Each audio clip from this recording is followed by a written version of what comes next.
여러분은 믿음이 성장하기를 아마 원하실 텐데 믿음이 잘 성장하지 않을 때가 있죠. 믿음이 어떻게 하면 성장할 수 있을까? 그런 고민들이 우리 가운데 있는 것 같은데 믿음의 성장은 무언가 여러분의 삶에 안정이 찾아와야 됩니다. 그러니까 일정하게 되어지는 것이죠. 뭐 예배도 들락날락, 뭐 훈련도 들락날락, 뭐 봉사도 하기로 해놓고 들락날락, 뭐 이렇게 되면은 사실은 누군가 하나님이 여러분을 보는 건 둘째치고 함께 동역하는 사람도 불안하다면 사실 그게 이제 성숙한 모습으로 섬기는 모습은 아니라고 할 수 있겠죠. 그러니까 저와 여러분의 삶 가운데 믿음의 성장이 있으려면 일정한 모습으로 가야 됨이 필요하거든요. 예수님의 제자들도 마찬가지였던 것 같아요. 제자들도 주님 앞에 사도행전에 가기까지는 계속 들쑥날쑥 들락날락 했다 안 했다 이걸 계속 반복하는 모습들이 등장하고 나타난다라는 것이죠. 근데 성령 받고 나서 하나님의 그 은혜를 체험하고 나니까 일정해지죠. 예배 드리는 시간이 일정해지고 본인들 하나님께 약속하고 봉사하고 섬기기로 시작했던 것들이 일정해지고 모든 기도의 시간도 하루에 3번씩 일정해지고 말씀대로 살아가는 것도 일정해진다라는 거예요. 오늘 요한복음 9장을 보면 예수님이 제자들과 길을 가실 때 제자들이 질문하거든요. 근데 질문이 이런 거였어요. 맹인을 마주하게 되는데 실로암 이제 못에 나중에 가게 되는데 이 맹인이 앞을 못 보는 게 당신은 죄의 문제라고 생각을 했거든요. 그러니까 이 사람이 앞을 못 보고 태어난 것이 누구의 죄 때문입니까? 이렇게 질문을 했던 거예요. 그러니까 이 사람의 죄 때문입니까? 아니면 부모의 죄 때문입니까? 질문하죠. 여러분 생각해 보세요. 맹인이에요. 맹인을 향해서 질문해요. 누구의 죄 때문이냐? 질문하죠. 이 질문은 어떤 의도가 있죠? 원인이 뭐냐라는 거예요. 왜 그러냐라는 것이죠. 그러니까 원인을 알려달라는 거. 이 사람이 누구의 죄 때문인지 무엇 때문인지 원인이 있으니까 결과가 있지 않냐라는 것이죠. 여러분 예수를 믿지 않으면 우리 가운데 가지고 있는 대표적인 이 생각은 인과론이에요. 원인이 있으니까 결과가 있겠지. 대부분 그런 거 아닙니까? 저 사람 가난한 거 보니까 우리가 가난하다 그러면 게으르다고 생각하거든요. 부자를 보면 부지런하다고 생각하거든요. 그러니까 우리 안에 있는 원인과 결과에 대한 생각이 우리 깊이 뿌리 박혀 있는 거예요. 그러니까 원인이 있으니까 저 사람이 뭔가 앞을 못 본 이유가 있겠지. 그걸 알려달라고 질문하는 거죠. 여러분 욥을 잘 아시겠지만 욥의 친구들도 욥의 고난받고 있을 때 위로한다고 찾아오잖아요. 근데 마음 가운데 특별히 엘리바스라는 친구가 이런 마음을 가졌던 고정관념이 있었어요. 욥이 뭐 의롭다고 소문나고 뭐 하나님 잘 믿는다고 얘기하지만 아니 이런 큰 고난과 어려움을 겪는 것을 보면 아마 우리 모르게 엄청난 죄가 있을 거야. 문제가 있을 거야. 그러니까 이런 어려움이 있겠지라고 생각을 하고 있다는 것이죠. 이게 기복신앙이거든요. 그러니까 여러분의 삶 가운데 뭔가 문제가 있고 가정에 어려움이 생기고 진로가 막히면 뭔가 지금 내가 하나님 앞에 잘못하고 있는 게 있지 않나? 라는 생각을 한다는 거예요. 그게 여러분의 마음 가운데 뿌리 박혀있는 인과론이에요. 뭔가 내가 이런 어려움이 있고 문제가 있고 고통을 당하는 걸 보니까 내가 이거에 대한 원인이 있으니까 내가 이렇지 않을까라고 생각하는 것이죠. 또 거꾸로 여러분의 삶 가운데 좋은 일이 벌어지면 무언가 내가 잘하고 있기 때문에 내가 무언가 하나님 보시기에 괜찮기 때문에 우리 하나님이 나에게 이런 복을 주신다고 생각한다라는 것이죠. 여러분 물론 우리가 나쁜 짓을 하면 하나님이 참고 참으시다가 치세요. 고난과 고통을 주시죠. 왜? 돌이키라고, 돌아오라고. 근데 여러분 그런 경우도 있지만 아닐 때도 있어요. 하나님의 뜻을 따라 살아가는 사람들에게도 찾아오는 고난이 있거든요. 오늘 그런 고난들을 설명해 주시는데 나쁜 짓을 해서 하나님의 심판을 받는 경우도 있지만 하나님의 뜻대로 살아감에도 불구하고 찾아오는 고난과 고통도 있다라는 것이죠. 여러분 사람들이 잘하는 게 뭐냐면 분석하는 거예요. 여러분 난 우리 교회가 좀 다른 사람에 대한 말을 좀 안 했으면 좋겠어요. 교회도 그렇고 가정도 그렇고 일터도 그렇고 다 스트레스 받는 게 그런 것들이잖아요 사실은. 근데 여러분들도 누구에게 원망할 게 없어요. 다 하고 계세요 사실은. 알아서. 인간의 죄된 본성이에요. 왜? 책임을 안 져도 되거든. 제가 일례로 설명을 드리면 할머니 할아버지 되신 게 보면은 할머니 할아버지는 이게 자녀들이 배신감을 느끼거든요. 그러니까 할머니 할아버지는 손자 손녀를 향해 무한대의 사랑을 베풀어줘요. 그냥 사랑만 해줘요. 좋은 것만 해줘요. 아니 저럴 건 왜 나한테는 안 해줬지? 이런 생각이 들잖아요. 자녀된 입장에서는. 근데 왜 그럴까요? 자녀들에겐 때로 혼내기도 하고 엄하기도 했고 굉장히 제약도 많이 했고 막 굉장히 타이트하게 키웠던 그 부모가 왜 할머니 할아버지만 되면 무한정 사랑이 가능할까요? 책임이 없거든요. 책임이 없어요. 그래서 요즘 엄마 아빠들 가운데 할머니랑 할아버지 집에 가는 거를 달가워하지 않는 사람들, 갔다 오면 사랑을 주니까 좋긴 좋은데 애를 배려. 갔다 오면 애 모두가 바뀌어. 왜? 그 한없는 사랑을 받고 왔으니 이렇게 되는 거예요. 여러분, 책임이 없는 사랑에는 징계가 없어요. 여러분, 징계받는 걸 되게 어려워하시잖아요. 누군가 여러분을 지적하고 잘못됐다고 말하는 거를 되게 어려워하시잖아요. 그런 말을 여러분에게 건넬 수 있는 사람은 여러분을 향한 책임을 가진 사람들이에요. 책임이 있는 사람은 징계가 가능해요.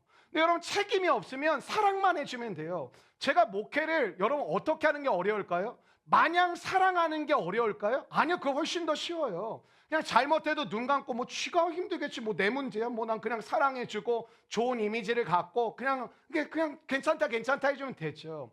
여러분, 책임이 없다면 전 여러분에게 사랑만 베풀어주면 되고 여러분의 부모님도 사랑만 주면 돼요.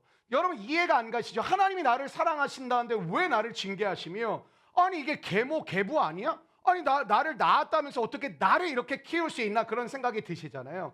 진짜 동역자도요, 여러분에게 따뜻한 말 해주고 여러분 듣기 좋은 말만 해주는 사람, 여러분 그건 솔직히 편하죠.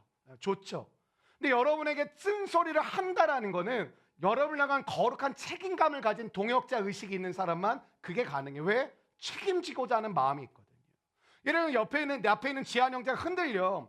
근데 옆에 있는 예를 들면 유선이가 동역자야. 근데 그 동역의 의식이 없으면 그냥 오빠 잘생겼어요, 오빠 멋져요, 오빠 뭐 책임감을 다해요, 뭐 이런 말만 해주면 돼요. 잘못 가고 있어도 그렇게 말해주면 끝나요. 왜? 사람은 그러면 좋아하거든요. 여러분, 하나님의 사랑이 이해가 되세요? 하나님이 우리를 무한대로 사랑하시는데 왜 징계를 하실까요? 책임을 지셔야 되기 때문에. 하나님은 여러분을 세상 끝날까지 책임져 주실 줄로 믿습니다. 여러분, 성경에서 하나님이 일거수일투족을 건드실 때가 있잖아요. 왜 그러실까요? 여러분을 향한 하나님은 책임을 갖고 있어요. 그래서 하나님을 뭐라 그러죠? 우리의 아버지라고 하는 거예요.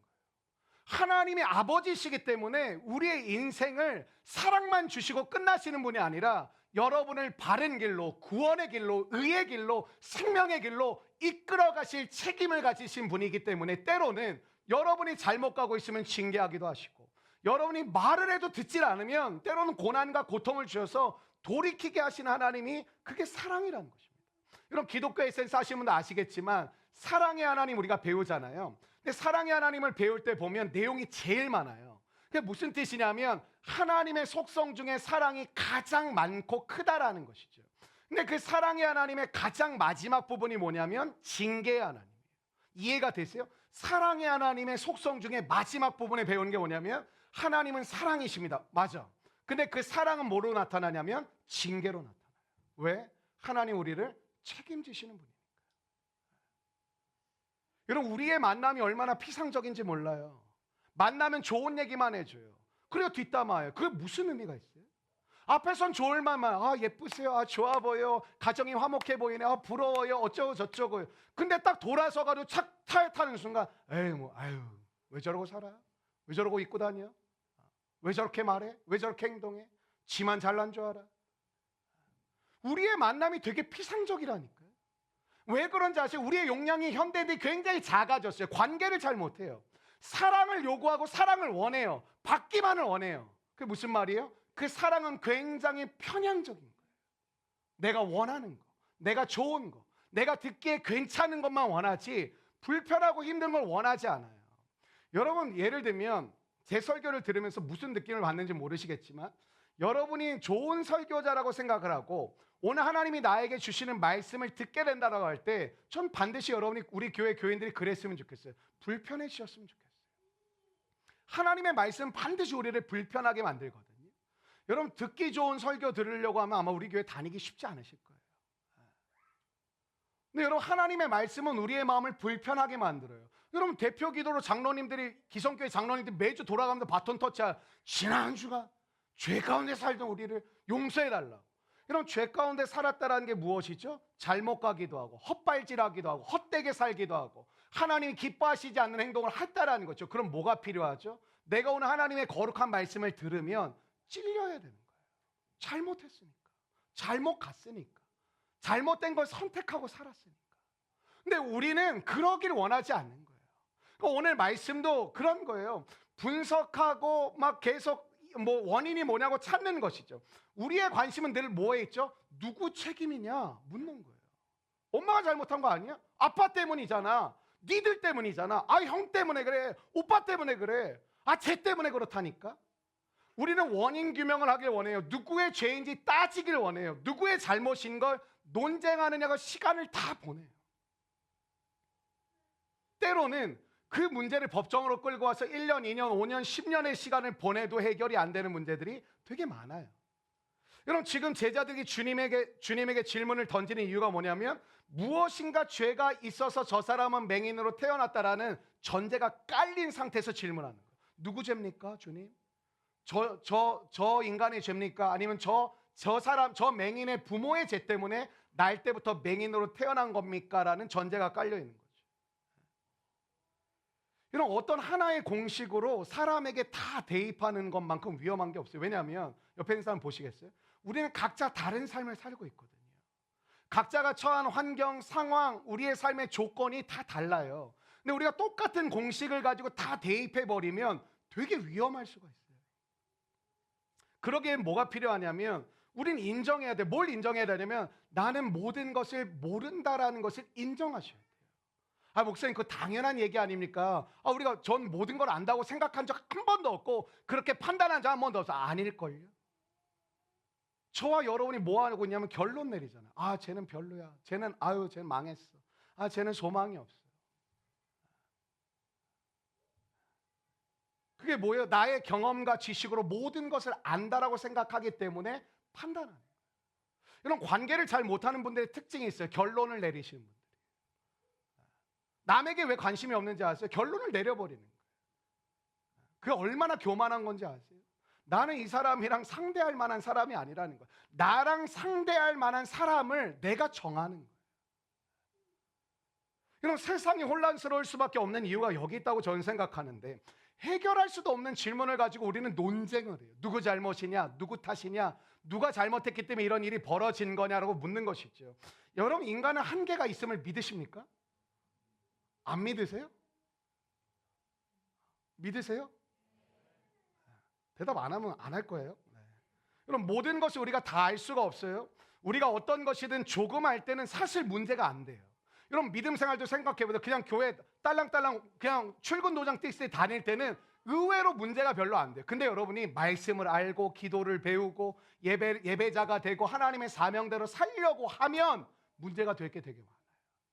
지금 하나님께서 주신 은혜 가운데 안 드리던 예배도 드리고, 안 하던 말씀도 보고, 안 하던 큐티도 하고, 안 하던 기도도 하고, 안 하던 봉사도 하고, 안 하던 선교도 가려고 하신 분들 기억하십시오.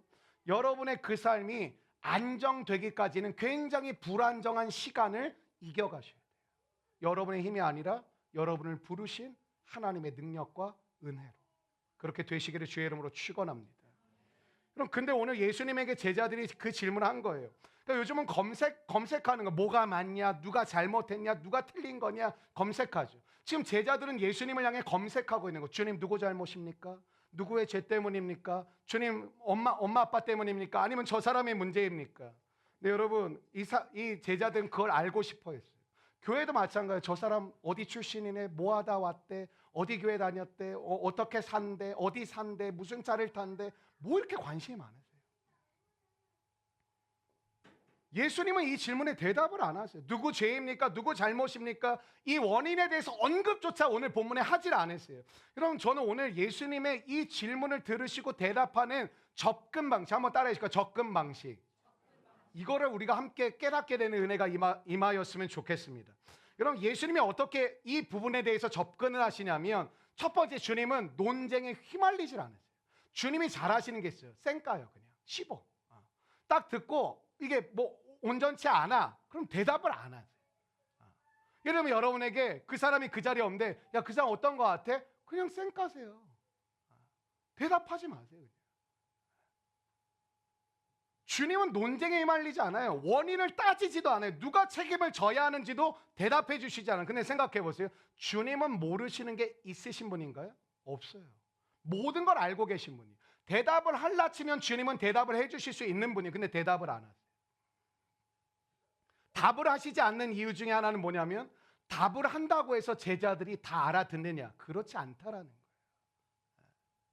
여러분, 때로는 모르는 상태로 시간을 보내야 될 때가 있어요. 때로는 답답한 상태로 시간을 보내야 될 때가 있어요. 때로는 마음이 무너진 상태로 시간을 보내셔야 될 때가 있어요. 근데 우리는 이런 거예요. 그 시간을 조금 더 못 견디는 거예요. 내가 너무 답답합니다. 나 죽을 것 같습니다. 나 너무 힘듭니다. 이해해요. 근데 여러분의 삶 가운데 그 시간을 견디고 버티고 보내셔야 되는 때가 있어요. 억울하지만, 답답하지만, 미칠 것 같지만, 답이 뭔지 모르겠지만 그 시간을 보내셔야 되는 때가 있어요. 그 시간을 통해서만 여러분이 깨닫고 성장하고 변화되는 것을 얻는 시간이 될 수 있어요. 여러분, 대신 주님이 답을 안 하시고 하신 대답이 뭐냐면 3절 말씀이거든요. 오늘 본문 3절 말씀은 그 대답을 우리가 한번 다시 한번 읽어보실까요? 시작. 예수께서 대답하시되 이 사람이나 그 부모의 죄로 인한 것이 아니라 하나님이 하시는 일을. 이런 주님의 대답과 주님의 관심은 딱 하나예요. 뭐냐면 한번 따라해 주시면 좋겠어요. 하나님이 하실 일. 대답 안 해주세요. 누구 죄입니까? 아세요. 무슨 문제입니까? 원인이 뭡니까? 주님은 다 알고 계세요. 근데 주님은 그거에 대해 대답을 안 하시고 무슨 대답을 하시냐면 접근 방식을 알려주시는 거예요. 하나님이 하실 일에 대해서 말씀하세요. 오늘 문제 가운데 계시고 어려움 가운데 계시고 수렁에 빠진 것 같고 이해가 안 되고 답답하고 죽을 것 같은 분들 계시죠. 여러분, 하나님은 여러분이 그 원인이 무엇인지를 대답 안 해주실 수도 있어요. 근데 오늘 여러분의 시선과 관점을 옮겨 놓으시길 원하시는 거예요. 하나님이 하실 일을 좀 보라는 거예요. 하나님이 하실 일이 무엇인지 기대 좀 해보라는 거예요. 하나님이 하실 일이 무엇인지 관심 좀 가지라는 거예요. 여러분, 오늘 주님은 지금 무슨 일이 일어났는지, 그 일이 얼마나 심각한 일인지, 얼마나 불행한 일이 벌어졌는지 아무런 관심이 없어요. 오로지 관심이 있다면 이 일을 통하여 하나님이 하실 일은 무엇인가를 말씀해 주시는 거예요. 여러분, 오늘도 여러분의 마음에 답답하고 어려움이 있는 분들에게 이 마음이 임하기를 주의 이름으로 축원합니다. 여러분, 자꾸 원인을 분석하고 묵상하고 생각한다고 답이 안 나오셨으면, 적어도 3일 이상 생각하는데 답이 안 나왔으면 그건 관점을 바꿔야 돼요. 무슨 관점을 바꿔야 되냐? 이 일을 통하여 나는 이해도 안 되고 나는 받아들이기도 어렵지만 하나님이 하실 일은 무엇일까? 그 관점으로 옮겨줘야 되는 거예요. 여러분, 목회가 왜 어려운지 아세요? 인간적, 세상적으로는요 되게 쉬워요. 잘못했네, 꺼져요. 잘했네, 함께 합시다. 되게 간단해요. 세상적 방식으로 하면 근데 여기 남아있을 사람이 아무도 없어요. 여러분, 구원이라는 것은 영원한 생명으로 옮긴 것이기다, 이렇게 해석할 수도 있지 않을까요? 또 한 번의 기회를 주셨다. 그렇잖아요. 죄로 인하여 영원히 죽을 수밖에 없는 우리에게 또 한 번 기회를 주신 게 구원이라고 설명해도 이상하지 않죠? 대답 안 하실 거예요? 내려갑니다. 맞죠? 화나셨어요? 네. 여러분, 왜라는 질문에 답을 얻지 못하면 지금 우리는 너무 힘들어하는, 이거 왜 그런 거예요? 나 왜 이렇게 힘든 거예요? 우리 가정 왜 이런 문제가 생기는 거예요? 이 왜라는 질문에 답을 얻지 못하면 이해가 안 되는 거예요. 이러면 학교에서, 직장에서 여러분 이해가 다 되십니까? 여러분의 교수님이, 여러분의 상사, 여러분 주변 동료들이 하는 말 한마디 한마디에 때로는 무너질 때가 있잖아요. 근데 그 말이 이해가 되면 무너지겠냐고요. 그 말이 여러분의 마음에 다 알아듣게 들으면 여러분 무너질 이유가 없잖아요. 여러분, 오늘 직장생활 아침에 기분 잡쳐가지고 퇴근할 때까지 기분 더럽다가 오늘 그 마음으로 오신 분 계시죠? 일단 설명드립니다. 저는 그 사람이 아닙니다. 얼굴을 푸세요. 제가 여러분의 마음을 잡치지 않았어요. 여러분, 우리는 일어난 일에 대해 부정적이고 어두운 관점이 생기면 우울하게 되고 삶이 힘들어져요. 살아가다 보면 우리의 삶에 다양한 일이 벌어지잖아요. 참 많은 일들이 벌어지죠. 근데 문제는 뭐냐면 해석이 안 될 때가 많아요. 이해가 안 될 때가 많아요. 아마 오늘 우리 가운데도 이해가 안 되는 일, 해석이 안 되는 일을 가지고 이 자리에 앉아 계신 분이 계실지 않을까 싶어요. 첫 번째는 위로해드리고 싶고요. 두 번째는 오늘 하나님의 말씀이 여러분의 삶 가운데 임하기를 주의 이름으로 축원합니다. 왜 나한테 이런 일이 일어났는가? 원인을 파악하면 문제를 해결할 수 있을까요? 여러분이 벌어진 그 문제에 정말 원인만 딱 파악이 되고 규명이 되면, 그 원인만 딱 알게 되면, 이해만 딱 되면 그거를 감당하실 수 있을 거라고 생각은 되세요? 주님은 어떤 이유와 원인보다 일어난 일을 통하여 뭘 가르쳐 주세요? 하나님이 하실 일이 무엇인지 우리 그걸 바라보자. 그걸 집중해 보자. 거기에 초점을 맞춰 보자고 말하는 거예요. 하나님이 하실 일을 드러내실 것이다. 여러분, 하나님이 쓸데없는 일을 하시는 분 아니시잖아요. 아멘이시죠? 여러분, 어떤 일이라도 하나님의 손에 붙잡히면 하나님이 그 일을 통하여 하나님이 하실 일을 우리 가운데 말씀해 주실 거라고 믿으십니까? 저는 여러분 믿으시기 때문에 이 자리에 나오셨을 거라고 생각을 해요. 자녀 교육도 여러분 문제는 시대의 악함이 아니에요. 여러분, 자녀 교육도 내가 재정이 없어서 애한테 마음껏 교육을 못 시키는 문제가 아니에요. 여러분, 자녀 교육의 진정한 문제는 뭔지 아세요? 부모가 망치는 경우가 제일 많아요. 어떤 집은 보니까 부모가 자녀 같아. 부모를 걱정해, 자녀가. 부모가 사고 치고 다녀. 여러분, 부모 자체가 죄인이라는 게 모순투성이거든요. 모순투성이이기 때문에 부모가 기준이 왔다 갔다 해요. 기복도 엄청 심하고 업앤다운도 있고. 근데 부모는 철저하게 이렇게 생각하는, 넌 내 말대로 해야 돼. 넌 내 계획대로 해야 돼. 너 그래야 인생이 편해. 너 그래야 먹고 살지. 그렇지 않아요. 모순투성이인 사람이 손을 대면 될수록 어떻게 될까요? 망가지죠. 이 말 딱 듣고 그럼 손 대지 말아야 되겠다. 아니요. 여러분이 주 안에 거하셔야 돼요. 여러분, 부모가 줄 수 있는 최고의 축복은 뭘까요? 전 정말 믿음의 유산이라고 믿습니다. 여러분, 부모가 돈을 줘요. 기분 좋죠. 여러분, 부모님 돈 준다고 하면 그때 딱 받아요. 나중에 미루지 말고 그때 받아야 돼요. 나중에 없어질 수도 있으니까. 근데 여러분, 제가 지금 이제 40대 중반이잖아요. 시간이 지나가면서 느끼는 거는 돈에 대한 힘도 느껴요. 돈이 없어서 서러울 때도 참 많았던 것 같고, 돈이 없어서 불편할 때도 되게 많았던 것 같고, 돈이 좀 우리 집이 더 많았으면 조금 더 편리했을 것 같다는 생각도 되게 많이 들었던 때가 많아요. 근데 여러분, 돈은 일시적이라는 거 아세요? 그리고 돈은 모든 걸 해결해 줄 수 없다는 거 아세요? 진짜 중요한 게 뭐지 아세요? 나를 위해 기도해 주는 부모가 있다는 게 가장 큰 거예요. 여러분, 우리 교회 믿음의 가정을 이루려고 결혼하는 우리 커플들 되게 많잖아요. 여러분, 그거는 마음을 먹는다고 되지 않아요? 기도의 삶을 꾸준히 사셔야 믿음의 아빠가 되고 믿음의 엄마가 되는 거예요. 예배의 자리에 꾸준히 예배를 드려야 여러분을 통해 여러분의 가정이 예배자로 세워져 가는 거예요. 죄송해요. 여기 있는 작년부터 뭐가 안 돼 있냐면 훈련이 안 돼 있는 거예요. 훈련을 뭐라고 생각하냐면 그냥 충성 봉사라고 생각. 그거 아니에요. 일정하게 만드는 거예요. 난 우리 교회가 참 자랑스러워. 우리 교회 여기 오는 분들 중에 3분의 2는 일정해지신 분들이에요. 여러분, 20대 30대 청년의 때에 여러분 금요일 저녁에 예배를 선택한다는 게 그냥 안 됩니다. 힘을 써야 됩니다. 때로는 의지적으로 나와야 됩니다. 때로는 마음의 결단을 하고 또 하고 또 하고 또 해야 가능합니다. 유혹이 있거든요. 또 마음에 여러 가지 마음이 오거든요.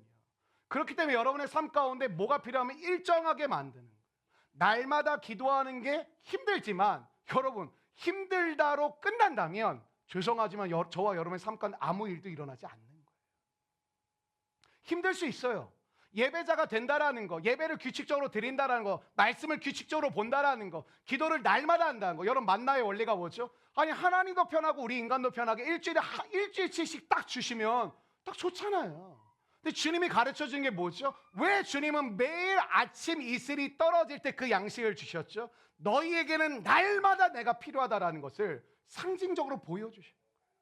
하나님은 일주일에 한번 만나서 되실 분이 아니고 한 달에 한번 경험하면 되는 분이 아니라 날마다 하나님을 경험해야 우리는 그렇게 살아갈 수 있는 존재라는 것을 가르쳐 주시는 거예요. 여러분, 우리의 미래에 대한 기대가 무엇입니까? 여러분, 오늘도 여러분의 열심으로 무언가를 계획하고 노력하고 계시죠? 여러분, 여러분의 정말 미래에 대한 기대는 어떠한 이유 때문입니까? 여러분이 착착 노후를 위해서 뭐 펀드도 들고 보험도 들고 연금도 들고 그런 겁니까? 그 액수가 늘어가는 것들을 볼 때마다 여러분의 마음이 안정되십니까? 여러분의 노력과 여러분의 열심으로 여러분 미래가 기대되어진다면, 여러분의 건강이 꺾이면요, 생각지 않은 사고를 당한다면요, 여러분의 멘탈이 무너지면, 여러분의 관계가 틀어지면, 여러분, 우리의 계획은 내가 생각한 그냥 당연한 것들이 있어요. 당연히 건강할 것이고, 당연히 지금과 같은 컨디션은 유지가 될 것이고, 당연히 지금과 같은 관계는 유지가 될 것이며, 당연히 지금과 같은 직장은 계속 다닐 거라는 전제하에 여러분이 미래를 준비하시거든요. 근데 여러분이 생각하는 그 당연한 것 한두 가지가 꺾이면 어떤 일이 벌어질까요? 감당 안 됩니다. 여러분, 우리가 생각하고 기도하는 것들이 되게 중요해요. 우리가 미래를 기대하는 이유는 딱 한 가지가 되어야 된다고 생각합니다. 하나님이 일하시기 때문에. 어제도 계셨고 오늘도 계시고 앞으로도 계실 하나님이시기 때문에. 에베소서 3장 20절을 자막을 통해 한번 같이 읽어보실까요? 시작. 우리 가운데서 역사하시는 능력대로 생각하는 모든 것에 여기 중요한 게 뭐냐면 우리 가운데서 역사하시는 능력들, 이게 무슨 말이냐면 우리 가운데서 역사하시는 하나님의 능력이 크다라는 것이죠. 여러분, 그 능력은 어떤 능력이에요? 우리가 구하거나 생각하는 모든 것에 더 넘치도록 하시는 능력이라는 거예요. 여러분, 하나님은 우리가 생각하고 구하는 범위에서만 일하시는 분이 절대 아니라는 것입니다. 하나님은 우리가 생각하고 우리가 기도하는 것을 뛰어넘어서 일하시는 분이신 줄로 믿습니다. 여러분, 우리가 생각이나 기도하는 걸 보면 제한할 때가 되게 많아요. 여러분, 생각을 한번 보세요. 부정적이신 분들 계시죠? 생각이 되게 작다라는 거예요. 여러분, 부정적인 게 왜 나쁜 거냐면 작다라는 거예요. 여러분, 생각이 작으면 어떻게 될까요? 사람은 자기가 생각한 것 이상으로 행동하지 않습니다. 생각한 범위 안에서 움직입니다. 그래서 여러분, 그 생각이 대부분 뭐로 맺혀지냐면 기도로 맺혀지거든요. 그러니까 기도도 어떻죠? 정형화되는 거예요. 내 생각의 크기만큼 기도가 커지지 않는 거예요. 그냥 그 안에서 노는 거예요. 예를 들면 우리가 마음껏 구할 수 있지만 여러분과 저의 기도를 들어보면 마음껏 구하지 못합니다. 왜냐하면 진짜 기도는 믿음이 있어야 구할 수 있어요. 여러분, 오늘 저와 여러분이 마음껏 기도하면 다 들어주신다. 기도가 안 나와요. 이게 될까? 이런 일이 벌어질까? 이게 가능할까가 우리를 누르지 그걸 믿지 않아요. 그러니까 어떻죠? 입으로 고백되어지지 않는 것이죠. 여러분, 두 종류의 생각이 있다고 말해요. 한 종류는 따라해 주시게 합리적인 생각, 또 한 종류의 생각은 따라해 주세요. 영적인 생각. 그러니까 두 종류의 생각이 있는데 하나는 합리적인 생각이 있고요, 하나는 영적인 생각이 있다 그래요. 합리적인 생각을 하는 사람은 특징이 있어요. 모든 것을 계산을 해요. 모든 걸 계산으로 생각하고 그 계산의 결과에 따라서 움직여요. 합리적인 거죠. 그러니까 합리적인 사람들은 뭐가 힘드냐면 계산이 안 되면 움직이는 걸 되게 어려워해요. 계산이 안 나오면 선택하는 것도 어려워요. 그 계산 안에 딱 갇혀져 있어요. 근데 그 계산은 누가 하죠? 내가 하죠. 그러니까 내 안에 딱 갇혀져 있는 거예요. 여러분, 합리적인 생각이 잘못된 것일까요? 절대 그렇지 않아요. 합리적인 생각은 좋은 거예요. 필요해요. 여러분, 상식적인 생각도 필요해요. 영적이라고 하는 분들 중에 상식과 합리성을 무시하는 분들인데 그건 맹신이에요. 합리성은 필요해요. 여러분, 상식적인 생각도 하셔야 돼요. 근데 문제는 뭐냐면 거기에 머물러 있어서는 안 되는 거예요. 영적인 생각은 뭐예요? 차원이 달라요. 상식을 인정하지만 상식을 뛰어넘을 수 있는 것이 영적인 생각이에요. 합리성을 존중하지만 합리성을 때로는 뛰어넘을 수 있는 것이 영적인 생각이에요. 그래서 우리는 합리적인 교육을 받고 자랐잖아요. 지금 자라는 키즈들이 이제 공교육을 받잖아요. 우리도 공교육 받았잖아요. 공교육의 특징이 있어요. 합리성이. 그러니까 뭐든지 과학적이냐 합리적이냐 효율적이라는 걸 모두가 똑같이 얘기해요. 왜? 똑같은 교육의 틀 안에서 자랐기 때문에. 그러니까 저와 여러분이 그렇게 배웠어요. 이거 합리적이에요? 이거 효율적이에요? 이거 과학적이에요? 이건 논리적이에요? 이걸 따져요. 그렇지 않으면 움직여지지가 않아요. 근데 죄송한데 여러분, 모든 논리를 아세요? 모든 합리성을 따지실 수 있으세요? 모든 과학을 통달하셨나요? 사실 어떻게 보면 내가 알고 있는 지식이라는 범주 안에서 우린 그 안에 갇혀 있는 거거든요, 사실. 근데 되게 얘기하는 거예요. 영적인 얘기를 예를 들면 가족 중에 기도하고 오늘 집에 갔어. 그 영적인 얘기를 쏟아, 야 너나 해라. 그 뭐 맞는 얘기를 해야지. 야 꿈 같은 소리를 해라. 맞거든요. 주님은 꿈을 주시거든요. 주님은 비전을 주시고. 꿈 같은 얘기가 맞는 거예요. 비전 같은 얘기가 맞는 거거든요. 대화가 안 돼요. 안 맞아요. 여러분, 영적인 생각을 하는 사람의 특징이 뭘까요? 창조적인 생각을 해요. 생각해 보세요. 여러분, 창조성을 가져야 되는 게 지금 이 시대의 인재상의 하나거든요. 그러니까 여러분, 특별히 20대, 30대, 40대가 갖춰야 될 능력이 있는데 창조성이 있어야 돼요. 근데 여러분, 창조주가 누구예요? 여러분의 아버지세요. 여러분이 창조적이지 않다라는 건 상당히 슬픈 이야기입니다.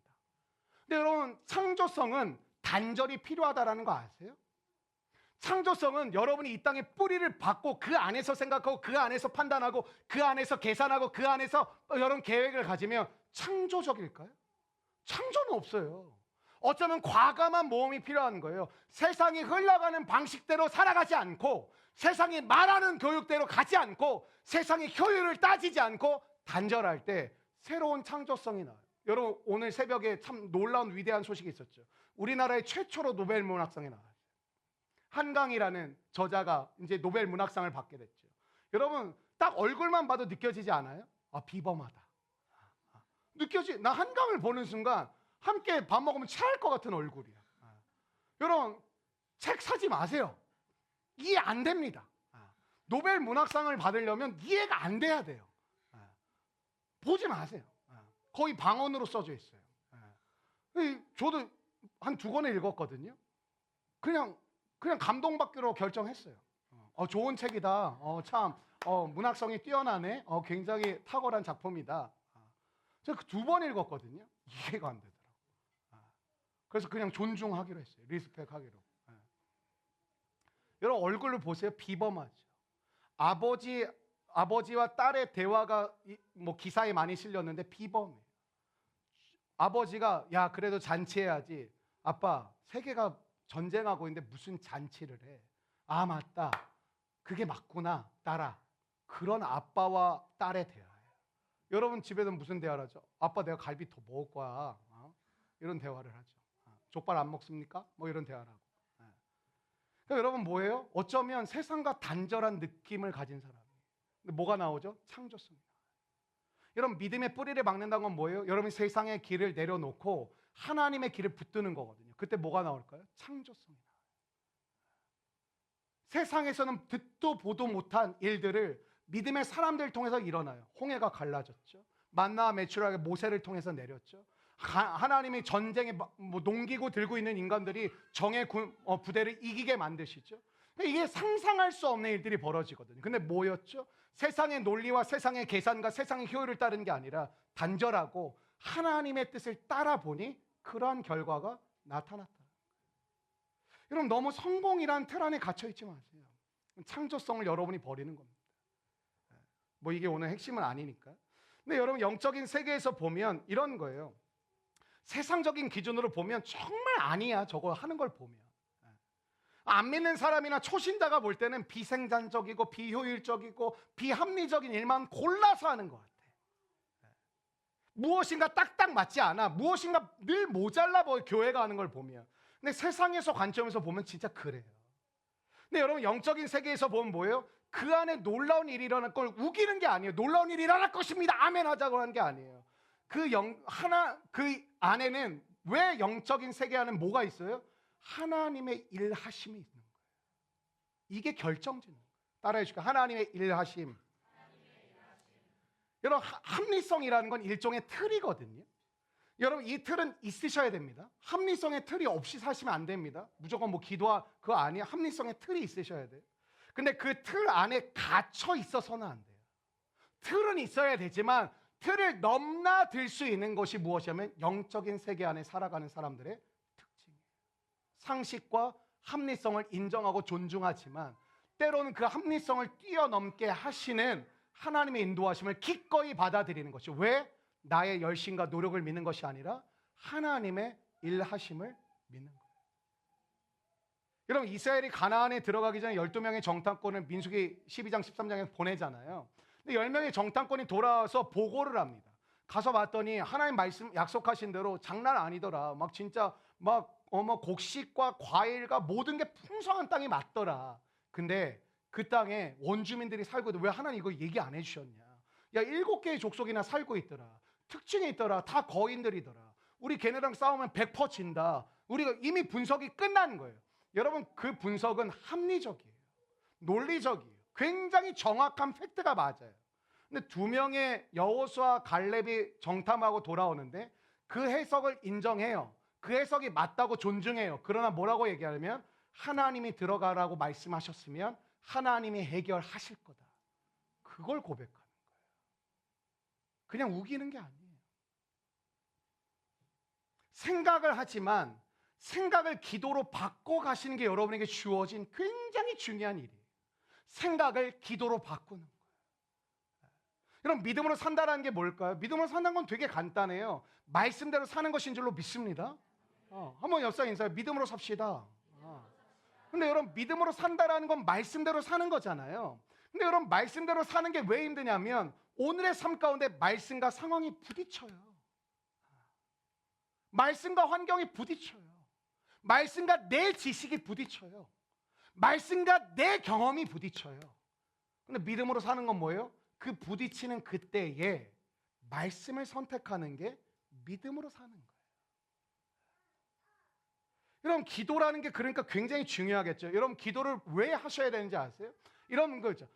기도는 우리의 뜻을 이루는 것이 아니라 하나님의 뜻을 이루는 것입니다. 그럼 많은 성도들이 아니, 하나님이 알아서 하나님의 뜻을 이루실 거면 굳이 기도해야 될 이유가 뭐가 있는 거야? 기도를 왜 많이 해야 되고 오랫동안 해야 되는 거야? 이유가 있습니다.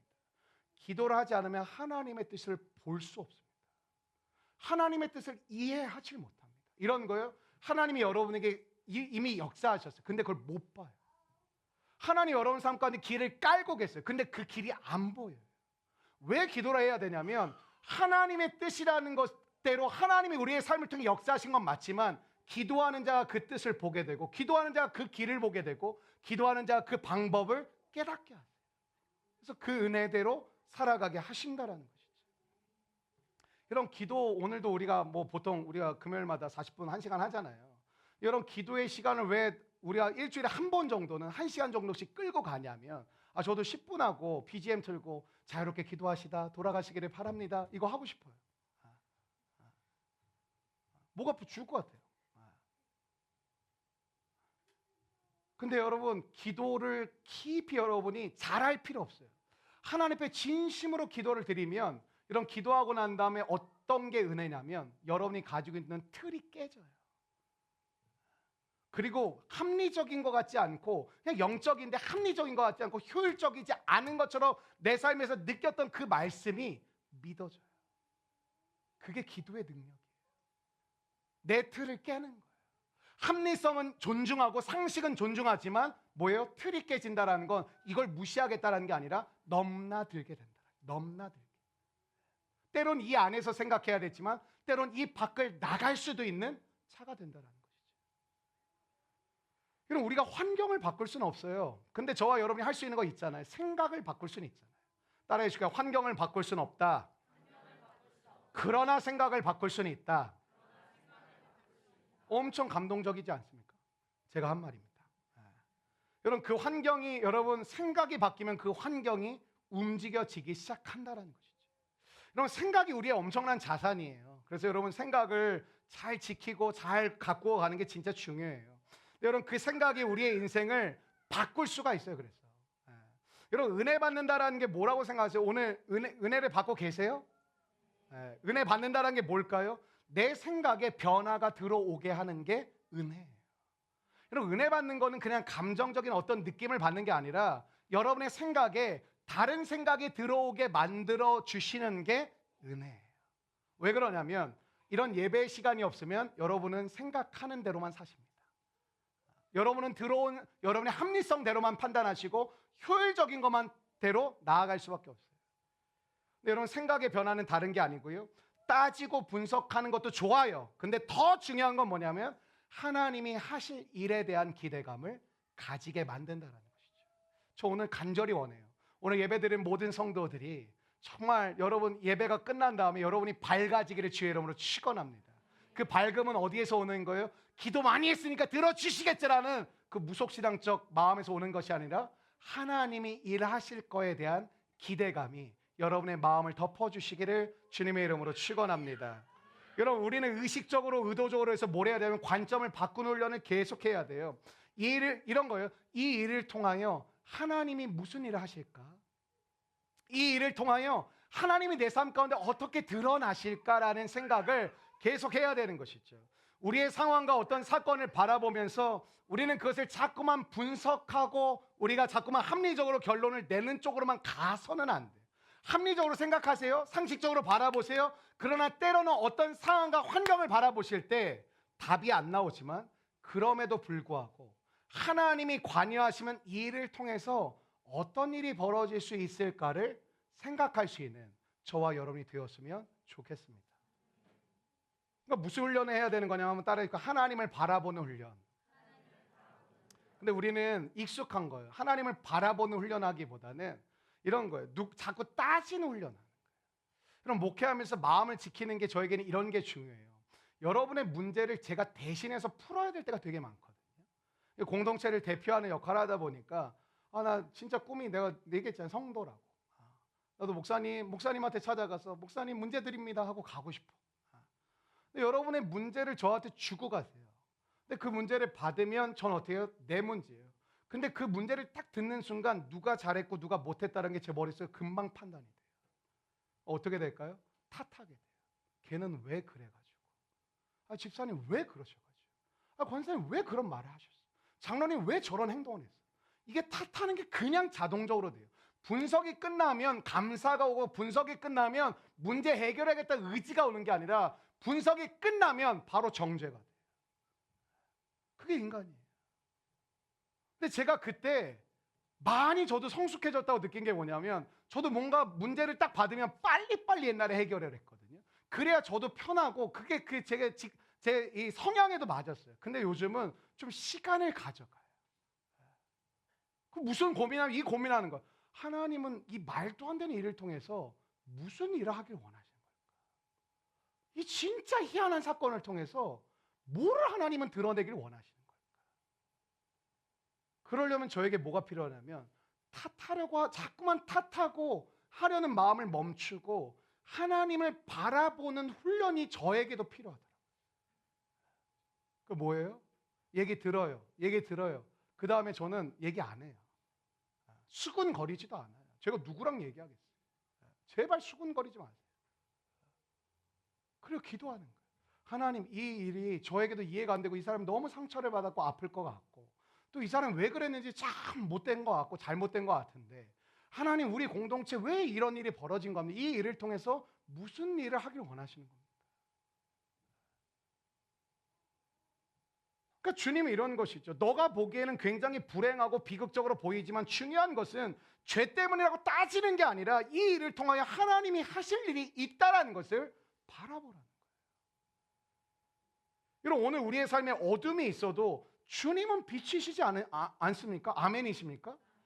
여러분, 아무리 어둠이 강해도 더 큰 빛이 임하면 어둠이 이길 수 없는 거 아닙니까? 아무리 우리 인생의 실패가 크다 해도 하나님의 능력이 더 크다 하시면 끝나는 문제 아닙니까? 여러분, 죽음의 권세가 가장 강하지만 죽음보다 더 큰 부활의 능력이 임하면 죽음은 떠나가는 거 아니겠습니까? 여러분, 하나님이 하실 일이 있다는 게 그거예요. 나 빛이야. 나 생명이야. 나 부활이야. 너가 겪고 있는 그 어둠, 아픔, 힘듦, 다침, 괴로움, 그거보다 더 큰 게 하나님께 있다는 것이죠. 여러분, 오늘 금요 성령 집회에 나온 우리에게도 다양한 일들이 있으실 거예요. 근데 여러분, 그걸 자꾸 분석하고 묵상하고 내가 결론을 내려고 그러고 제발 그걸 멈추세요, 먼저. 그리고 여러분, 너무 힘드시겠지만 이 일을 통하여 하나님이 하실 일이 무엇일까? 전 더 억울해요. 내가 잘못한 것도 아닌데 여러분의 문제 받아가지고 여러분, 그냥 관점이 간단하잖아요. 너 문제 없네. 제가 문제네. 너가 문제네. 이 사람 문제 없네. 이게 세상의 방식 아닙니까? 근데 얘기를 양쪽에 충분히 들은 다음에 하는 거예요. 하나님, 이 일을 통해 하나님이 하시고자 하는 일은 도대체 무엇입니까? 저도 이해가 안 돼요. 모르겠어요. 그리고 때로.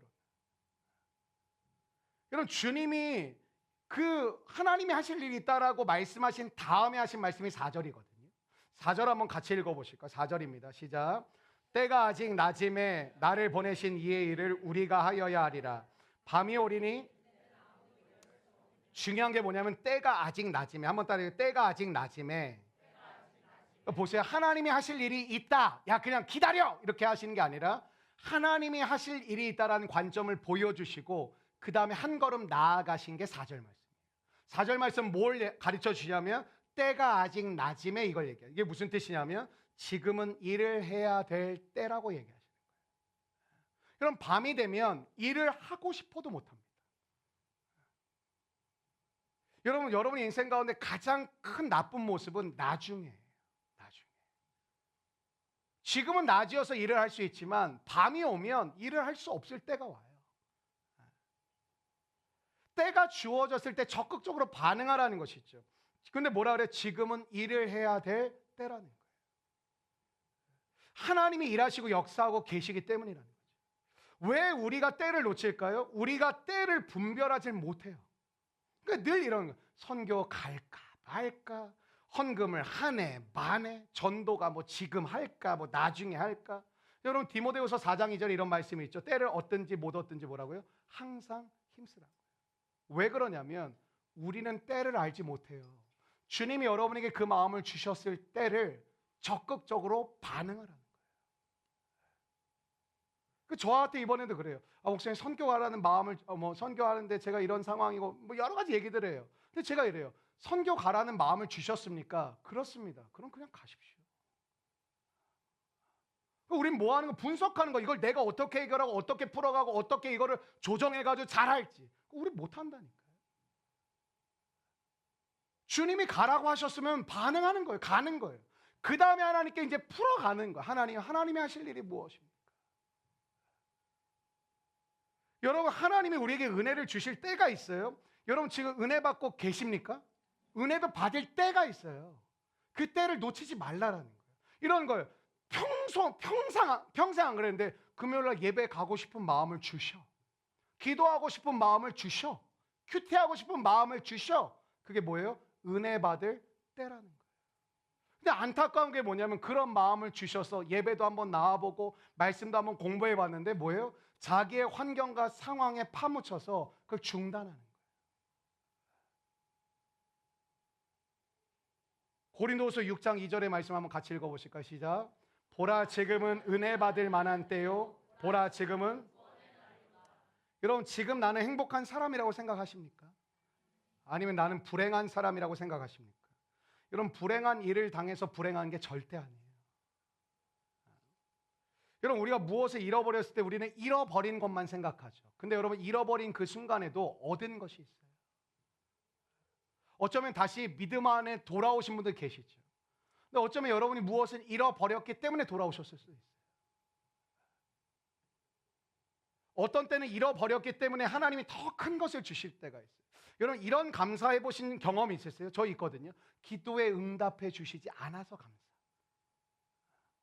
그때는 이해가 안 됐는데 시간이 지나고 보니 하나님이 그때 내가 했던 기도 들어주셨으면 큰일 날 뻔했다. 하나님 기도 들어주시지 않아서 감사합니다. 여러분 돈을 잃어버렸는데 자기의 모든 것을 잃어버린 것처럼 생각하고 자살하는 사람들이 적지 않아요? 돈은 귀한 게 맞아요. 근데 여러분 돈을 잃어버렸는데 목숨까지 잃어버려요? 그건 불행한 것이죠. 돈은 잃어버렸어요. 돈은 잃어버렸지만 돈보다 훨씬 더 가치 있는 것을 얻을 수 있는 때가 왔는데 돈이 전부라고 생각을 하는 거죠. 여러분 우리는 고난과 문제 앞에 좀 더 깊이 생각하는 지혜가 필요해요. 여러분 고통을 보는 우리의 시각이 오늘 변화되기를 축원합니다. 여러분 고통 안에는 뭐가 있냐면 이거 오늘 중요하거든요. 따라해 주실게요. 하나님의 경륜. 여러분 하나님의 경륜이란 말이 조금 어렵죠. 경륜이 신학적 용어인데 이건 무슨 뜻이냐면 하나님의 일하심, 하나님의 뜻과 계획을 이루어 가심. 그러니까 우리의 고통과 고난 안에는 뭐가 있냐면 하나님의 일하심이 있고 하나님의 계획과 뜻을 이루어 가심이 있다라는 거예요. 그럼 고통만 있다고 하면 그건 진짜 그냥 고통이죠. 하나님의 경륜 안에 여러분이 살아가고 주 안에 거하고 계시다면 고통이 있는 건 사실이지만 그 고통 안에 뭐가 있다고요? 하나님의 일하심과 하나님의 뜻과 계획이 이루어 가고 있다라고요. 여러분 고난이나 어떤 위기라도 그것이 축복의 기회로 바뀔 수 있음을 믿으십니까? 여러분, 예수를 안 믿을 때는 실패는 실패로 끝나요. 그냥 실패예요. 저스트 실패. 그냥 실패예요. 근데 여러분, 그리스도 안에 들어오면 하나님의 백성들에게는 실패가 역전될 수 있는 하나님이 계시다라는 것을 잊지 말라라는 거예요. 그러므로 실패라고 여기고 가장 절망적인 순간에 하나님에 대해서 우리는 오히려 더 적극적인 태도를 가질 수 있는 거죠. 왜? 내가 쓸 수 있는 카드를 다 썼어. 모든 방법을 다 했어. 근데 안 됐어. 근데 우리가 쓸 수 있는 카드가 딱 하나 남아있어. 하나님. 여러분, 물질이 많다라는 거 다 행복하고 기회가 많다라는 거 아닙니다. 여러분, 가난이 오히려 기회가 될 수 있습니다. 아멘 안 하실 줄 알았어요. 또 당황하지 않아요. 여러분, 물질의 궁핍이 오신 경험해 보신 적 있어요? 기도가 절박해집니다. 배부르고 돈 많으면 나타나는 진짜 기이한 현상이 있는데 기도가 식어집니다. 분명 그 사람 배고플 땐 기도가 막 부르짖고 막 하나님 앞에 나아갔는데 진짜 신기하죠. 배부르면 더 할 것 같잖아요. 배부르고 등 따시면 모든 일이 다 똑같습니다. 기도의 줄을 놓습니다. 왜? 주님 없어도 살아갈 수 있는 형편이 됐거든요. 여러분, 물질이 풍요하면 좋은 것도 되게 많아요. 그게 사실이에요. 그러나 놓치는 것도 여러분 상당히 많아요. 물질에 궁핍한 순간에 가난한 마음을 가질 때 그러잖아요. 심령이 가난한 자는 천국이 그들의 것이며. 아니, 말이 쉽지 심령이 가난한 것이 복이라고 말씀하시는데 심령이 그냥 가난해지냐고요. 여러분, 자발적 가난을 선택해 보신 적 없잖아요. 부유함과 가난이 있는데 저는 가난해지겠습니다. 다른 이들이 부유해지길 원합니다. 저도 그런 마음이 없어요. 주님, 저에게 허락하신다면 단 한 번뿐인 인생 창세기도 한번 타보고 그러고 싶습니다. 여러분, 돈이 많으면 하나님 앞에 나아갈 때 방해가 엄청 많아요. 작은 방해가 아니에요. 돈은 하나님 앞에 나아갈 때 때로는 큰 방해가 되기도 해요. 오늘 기도의 자리에 안 오신 분들 중에 부유해서 안 온 분도 있어요. 지금 똥줄이 타봐요. 안 오게 생겼네. 의지할 게 없는데. 근데 그러죠. 이젠 난 내가 관리하고 있고 신앙은 내가 알아서 할 거고. 여러분, 물질이 없으니까 뭐 여러분 지금 공감을 못 하시잖아요. 물질이 뭐 많아봤어요. 우리가 뭐 알지. 물질이 우리는 대부분 없으니까 폼 잡을 일도 없고 허영이나 사치를 부릴 일도 없고 저절로 겸손해지고 저절로 기도가 나오고 말만 하면 뭐 우리 성도들 주여, 뭐 우리 권사님들 보면 그냥 대화의 절반이 주여야. 누가 얘기하시면 주여. 안 좋은 얘기라는 거예요. 좋아도 주여. 주 없이 살 수 없는 이런 찬양하면 눈물이 뚝뚝 떨어지고 찬양 한 구절 한 구절이 가슴을 후벼 파죠. 저는 우리 교회에서 목회하면서 제가 들었을 때 가장 기뻤던 표현 중에 하나가 뭐냐면, 목사님, 저 이제 하나님 없이는 못 살 것 같습니다. 제가 이거를 2주 전에도 들었어요. 성경 공부하는데 우리 한 지체가, 목사님, 이제 저는 하나님 없이는 못 살 것 같습니다. 여러분, 영적 목표가 뭐예요? 하나님 없이는 저는 못 삽니다. 그게 영적 목표입니다. 여러분, 가진 것도 기회고 못 가진 것도 다 기회예요. 건강한 것은 건강한 대로 기회고 병이 든 것은 병이 든 대로 기회예요. 여러분, 우리 교회 금요 성령 집회는 위력적인 한 방이 있거든요. 여러분, 오늘 뭐 한 번 오신 분들 잘못 오신 거예요. 여기 잘못 그물이에요. 못 나가요. 그러면서 인생이 바뀌는 것이죠. 여러분, 더 이상 고통이다 불행이다 말을 우리가 줄여갑시다. 그리고 오히려 그 모든 것이 하나님이 일하시는 타이밍이 내게 가까이 왔음을 믿으시기를 축원합니다. 여러분, 요셉이 형들에게 미움받은 것이 기회였어요. 요즘 미움받고 계신 분들 계세요? 기회가 오고 있습니다. 기회 is coming. 형들에 의해서 애굽의 노예로 팔려간 게 기회였어요. 억울한 누명을 쓰고 감옥에 들어간 게 기회였어요. 세상에서 소위 안 풀리는 게 다 요셉에게는 기회였어요. 모세 볼까요? 나일강에 엄마가 울면서 이 아이를 떠나보내는 거, 불행한 거죠. 근데 그게 기회였어요. 이집트의 공주를 만나가지고 왕실에서 자라는 것도 기회였지만 광야의 내쫓김을 받은 것도 모세의 인생 가운데 기회였어요. 더 큰 하나님의 역사를 이루시기 위한 하나님의 타이밍이었더라. 여러분 오늘 본문 3절을 보면 이런 표현을 한번 따라해 주면 좋겠어요. 하나님이 하시는 일. 4절 말씀을 보니까 나를 보내신 이의 일을 우리가 하여야 하리라. 여러분 예수님은 요한복음 5장 17절 한번 같이 읽어보실까요? 시작. 예수께서 그들에게 이르시되 내 아버지께서, 여러분 예수님은 아버지께서 일하실 뿐만 아니라 나도 일한다고 말씀하시죠. 예수님은 이 땅에 일하시기 위해 오셨어요. 여러분 가정도 교회도 여러분 그냥 돌아가지 않아요. 오늘도 퇴근하자마자 달려온 우리 간사님들 또 지체들 다 청소하고 준비하고 그냥 돌아가지 않아요. 우리 한 지체가 오늘 회사에서 작업하다 늦게 끝났는데 난 몰랐죠. 난 모르니까. 제 방에 들어와서 이제 저한테 인사하는데 대본에 저한테 목사님 수고하셨죠. 죄송해요 그런 거.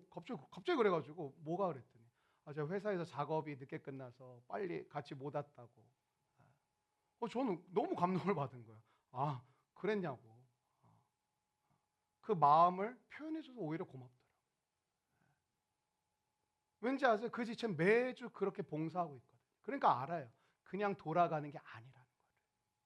근데 이걸 모르는 사람은 와서 계속 판단하는 거. 왜 뭐 청소도 안 했고 모두 더럽고 왜 비품은 안 채워져 있고 왜 뭐 퀴즈 애들은 왜 환경은 어떻고 뭔 어쩌고. 여러분 그냥 안 돌아가요. 영희 간사가 이번 주에 애 낳았잖아요. 이번 주에 왜 그 자연분 이거 재앙절개 안 했는지 아세요? 하나님 주신 마음도 있었는데 자연분만 하고 명랑운동에 오려고. 진짜예요. 진짜예요. 근데 이번에 하면서 출혈도 좀 많이 생기고 그래가지고 오기 좀 어려운 상황은 됐는데 그게 본인의 진심이었어요.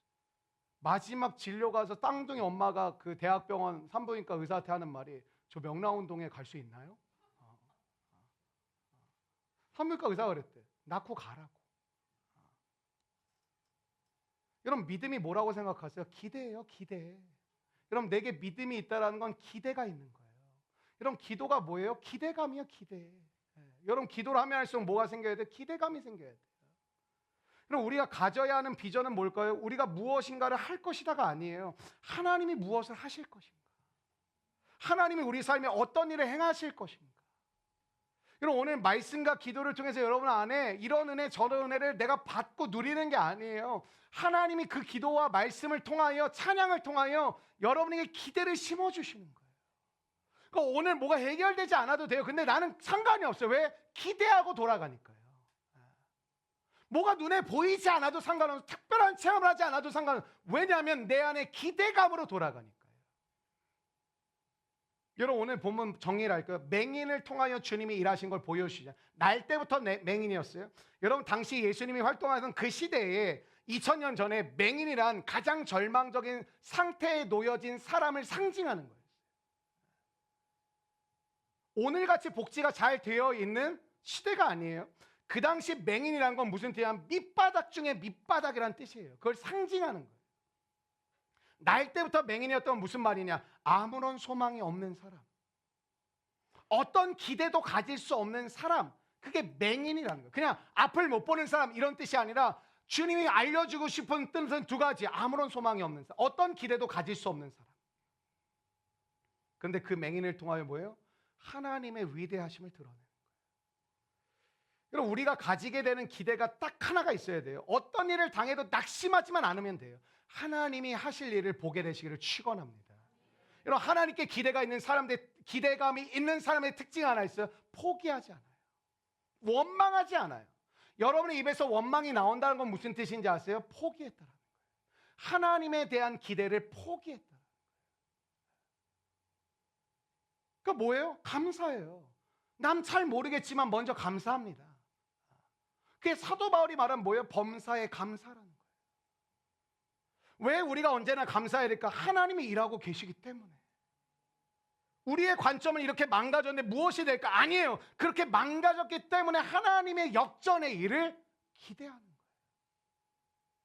그럼 날 때부터 맹인은 뭐라고요? 아무런 소망이 1%도 없는 사람이 오늘 5절 말씀에 보니까 내가 세상에 있는 동안에는 세상의 빛이로다. 여러분, 주님이 자신이 빛이라고 얘기하시면 6절 이후에 무슨 사건이 나오냐면 실로암 목가에 가서 씻고 눈이 밝아지는 것들을 경험하게 되죠. 한번 따라해 주세요. 주님이 우리의 빛이 되신다.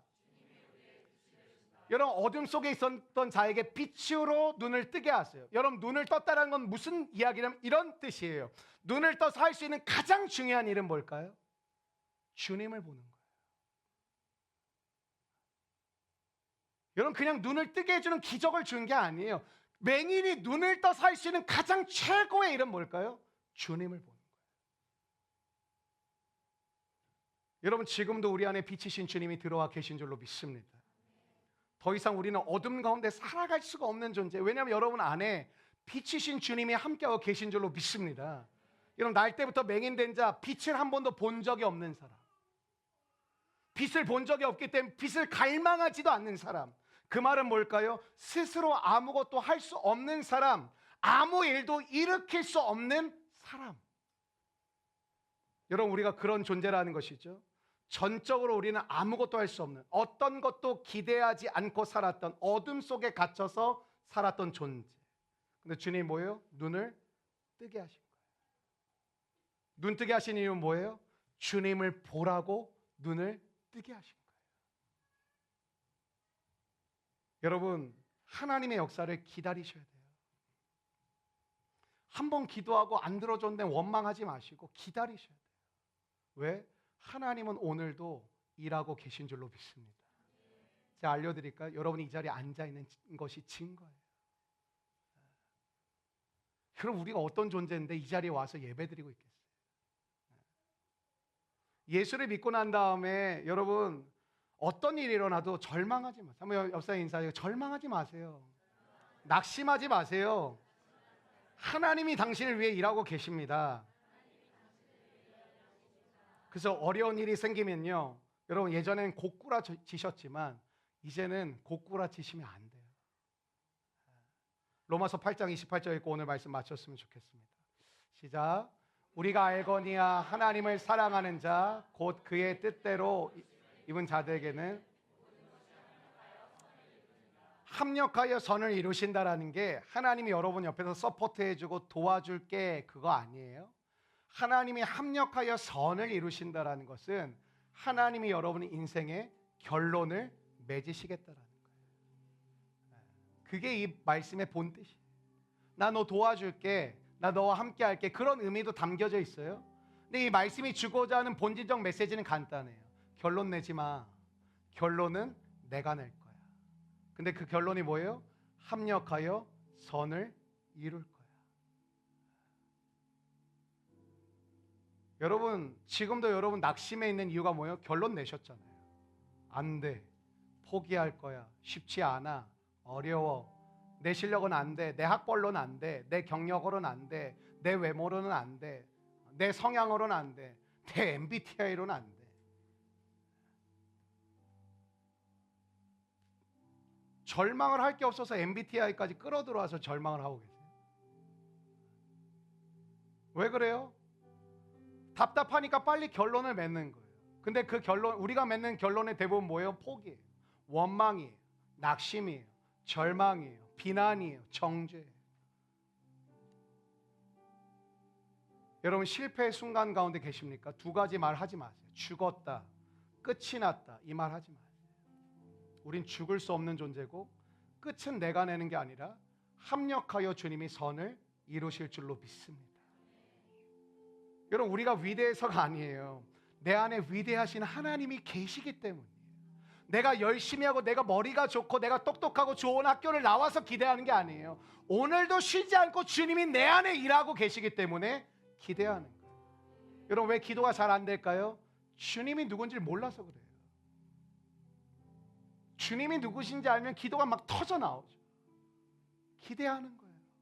오늘도 내 상황은 답답하고 어렵고 한치 앞이 보이지 않지만 빛 대신 주님을 바라보며 고백하는 거예요. 왜? 죽음보다도 크신 부활이신 그분이 내 안에 계시니까. 여러분, 솔직히 우리는 원망하고 답답하면 손 놓잖아. 일도 손에 안 잡히고 모든 거 하기 싫고 귀찮고 답답하고 우울하고 힘들어지잖아요. 여러분, 그게 우리의 실존이에요.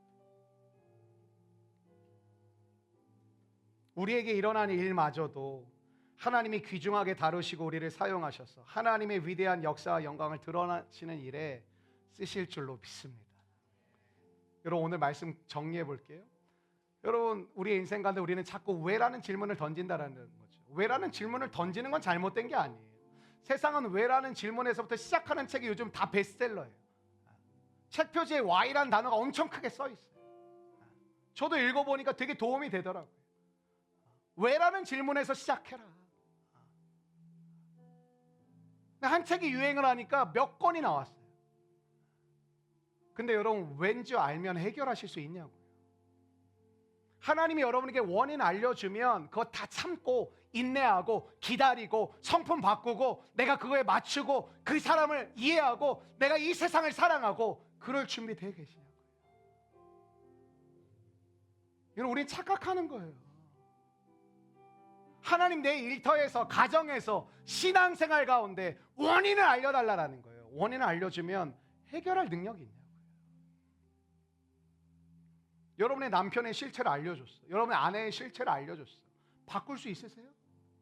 여러분의 자녀들의 실체를 알려주셨어. 바꿀 수 있냐고요.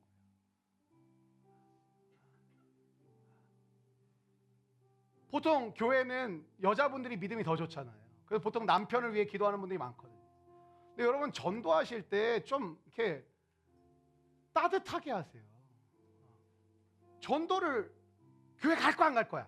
누가 가요? 나 같아도 지옥 가겠다. 교회 안 가고.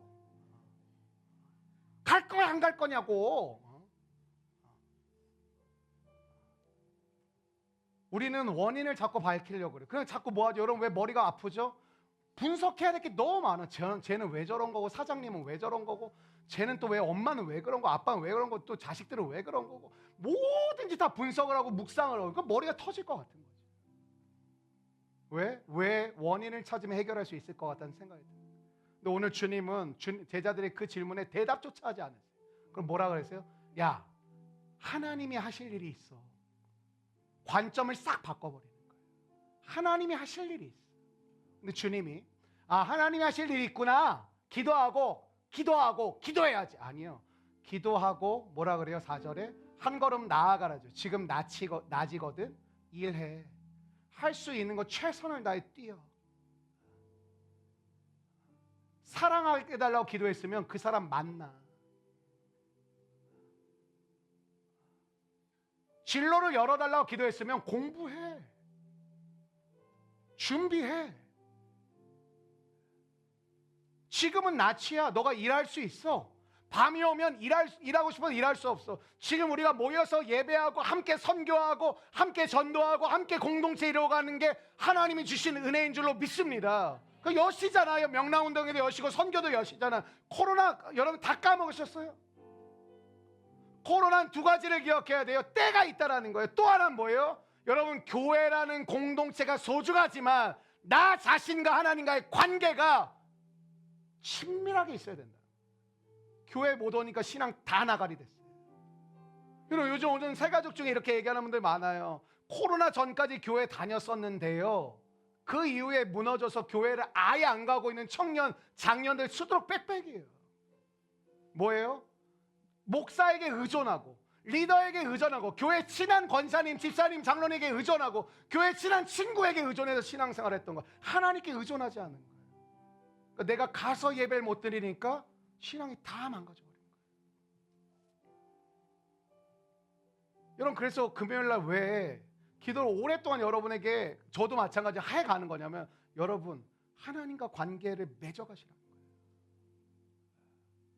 저 의지하지 말라라는 거예요. 여러분을 위해서 계속 성실하게 사역할 거예요. 섬길 거 계속 섬길 거예요. 여러분, 하나님을 섬기시라고요. 하나님과 친밀함을 가지시라고요. 기도하시기를 바랍니다. 말씀으로 연결되시기를 바랍니다. 성령 충만하시기를 바랍니다. 저는 여러분을 위해 일할 수 있는 때가 있어요. 나중에는 여러분 제가 못할 때도 오겠죠, 언젠가는. 주님은 여러분이 죽는 그날까지, 주님이 데려가시는 그 순간까지 여러분을 위해서 일하시는 분이에요. 그분을 신뢰하셔요. 지금은 낯이에요. 복음 전해야 될 때 전해야 되고, 선교 다닐 수 있을 때 다녀야 되고, 전도할 수 있는 상황일 때 전도를 해야 되고, 그 기도할 수 있을 때 더 힘껏 기도해야 되고, 나아가요. 밤이 되면 못해요. 그래서 결론은 뭐예요? 하나님의 일하심을 믿고 오늘 실패, 좌절, 낭망, 절망의 순간 가운데 저와 여러분이 놓여 있다 할지라도 끝이 났다, 죽었다라는 말은 닫고, 나에게는 소망이 없고 우리 가정에는 소망이 없고 우리 공동체는 소망이 없지만 우리 안에 일하고 계시는 하나님을 신뢰하며 나아간 우리 모두가 되기를 주님의 이름으로 축원합니다.